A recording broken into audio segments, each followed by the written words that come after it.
യേശു അവരോട്, വീട് പണിയുന്നവർ തള്ളിക്കളഞ്ഞ കല്ല് മൂലക്കല്ലായി തീർന്നിരിക്കുന്നു. ഇത് കർത്താവിനാൽ സംഭവിച്ചു, നമ്മുടെ ദൃഷ്ടിയിൽ ആശ്ചര്യവുമായിരിക്കുന്നു എന്ന് നിങ്ങൾ തിരുവെഴുത്തുകളിൽ ഒരിക്കലും വായിച്ചിട്ടില്ലയോ?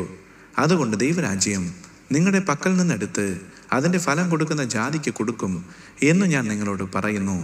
ഈ കല്ലിന്മേൽ വീഴുന്നവൻ തകർന്നു പോകും, അത് ആരുടെ മേലെങ്കിലും വീണാൽ അതിനെ ധൂളിപ്പിക്കുമെന്ന് പറഞ്ഞു. മത്തായി എഴുതിയ സുവിശേഷം 21-ാം അധ്യായം 42, 43, 44 വാക്യങ്ങൾ. എല്ലാവരും കൈവേടിയുന്ന നേരത്തും എന്നോടു കൂടെ എന്നേശുണ്ട്.